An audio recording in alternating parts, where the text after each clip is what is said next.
എല്ലാ പ്രിയപ്പെട്ടവർക്കും കർത്താവായ യേശുക്രിസ്തുവിന്റെ നാമത്തിൽ ക്രിസ്തീയ വന്ദനം അറിയിക്കുന്നു. എബ്രായ ലേഖനം 12-ാം അധ്യായം 1 മുതൽ 3 വരെയുള്ള വാക്യങ്ങൾ. ആകയാൽ നാമും സാക്ഷികളുടെ ഇത്ര വലിയൊരു സമൂഹം നമുക്ക് ചുറ്റും നിൽക്കുന്നത് കൊണ്ട് സകല ഭാരവും മുറുകെ പറ്റുന്ന പാപവും വിട്ട് നമുക്ക് മുമ്പിൽ വെച്ചിരിക്കുന്ന ഓട്ടം സ്ഥിരതയോടെ ഓടുക. വിശ്വാസത്തിന്റെ നായകനും പൂർത്തി വരുത്തുന്നവനുമായ യേശുവിനെ നോക്കുക. തന്റെ മുമ്പിൽ വെച്ചിരുന്ന സന്തോഷമോർത്ത് അവൻ അപമാനം അലക്ഷ്യമാക്കി ക്രൂശിനെ സഹിക്കുകയും ദൈവസിംഹാസനത്തിന്റെ വലത്തുഭാഗത്ത് ഇരിക്കുകയും ചെയ്തു. നിങ്ങളുടെ ഉള്ളിൽ ക്ഷീണിച്ചു മടുക്കാതിരിപ്പാൻ പാപികളാൽ തനിക്ക് നേരിട്ട ഇങ്ങനെയുള്ള വിരോധം സഹിച്ചവനെ ധ്യാനിച്ചുകൊള്ളുവീൻ. ക്രൈസ്തവ ജീവിതത്തെ ഓട്ടക്കളത്തിലെ ഓട്ടമായും വിശ്വാസിയെ ഓട്ടക്കാരനായും ഇവിടെ ചിത്രീകരിച്ചിരിക്കുന്നു. സത്യത്തിന് സാക്ഷ്യം വഹിച്ചവരായിരുന്നത് കൊണ്ടാണ് ഇവിടെ സാക്ഷികൾ എന്ന് പറഞ്ഞിരിക്കുന്നത്. നമുക്ക് മുൻപേ മരിച്ചുപോയ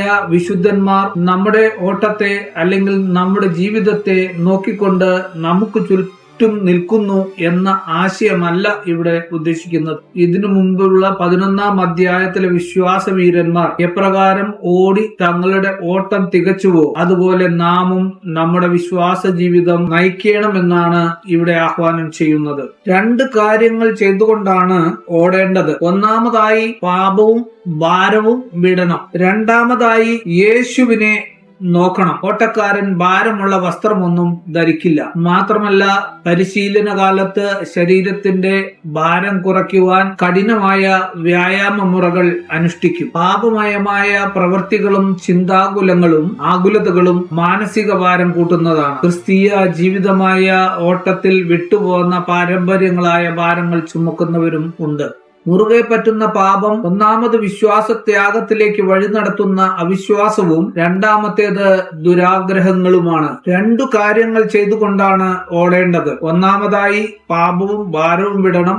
രണ്ടാമതായി യേശുവിനെ നോക്കണം. 1-ാം വാക്യത്തിൽ സകല ഭാരവും മുറുകെ പറ്റുന്ന പാപവും. അടുത്തത് സ്ഥിരതയോടെ ഓടുക. ക്ഷമയോടെയും സ്ഥിരതയോടെയും ഓടിയില്ലെങ്കിൽ വിജയം വരിക്കുവാൻ സാധ്യമല്ല.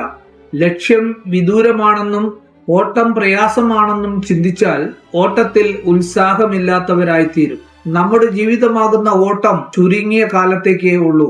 അത് നിൽക്കാതെ ഓടിത്തീർക്കണം. തളരാതെയും പതറാതെയും പിന്തിരിയാതെയും ലക്ഷ്യത്തിൽ എത്തുമെന്നുള്ള ഉറപ്പോടുകൂടെ ഓടണം. 2-ാം വാക്യത്തിൽ വിശ്വാസത്തിന്റെ നായകനും പൂർത്തി വരുത്തുന്നവനുമായ യേശുവിനെ നോക്കുക. വിശ്വാസ ജീവിതത്തിന്റെ സമ്പൂർണ്ണ മാതൃക നാം ക്രിസ്തുവിൽ കാണുന്നു. വിശ്വാസത്തിന്റെ നായകൻ മാത്രമല്ല, ലക്ഷ്യത്തിൽ എത്തിക്കുന്നവൻ കൂടിയാണ്. അതുകൊണ്ട് മറ്റെല്ലാത്തിൽ നിന്നും നോട്ടം മാറ്റി ചുറ്റും നിൽക്കുന്ന സാക്ഷികളെയല്ല, വിശ്വസ്ത സാക്ഷിയും പൂർത്തി വരുത്തുന്നവനുമായ യേശുവിനെ നോക്കി ഓടണം. ക്രിസ്തുവിന്റെ മുമ്പിലുണ്ടായിരുന്ന സന്തോഷം ലോകസ്ഥാപനത്തിനു മുമ്പേ തനിക്കുണ്ടായിരുന്ന മഹത്വത്തിലേക്ക് തിരികെ പ്രവേശിക്കുന്നതും വീണ്ടെടുപ്പ് വേലയുടെ ഫലമായ നമ്മെ നേടുന്നത് കണ്ടുകൊണ്ടും ആയിരുന്നു. കുരിശിൽ മരിക്കുന്നത് അപമാനത്തിന്റെയും നിന്ദയുടെയും പാരമ്യമായി കണക്കാക്കിയിരുന്നു. ക്രൂശുമരണം റോമ പൗരന്മാരല്ലാത്ത അടിമകൾക്കും നീചന്മാർക്കുമുള്ള ഒരു ക്രൂര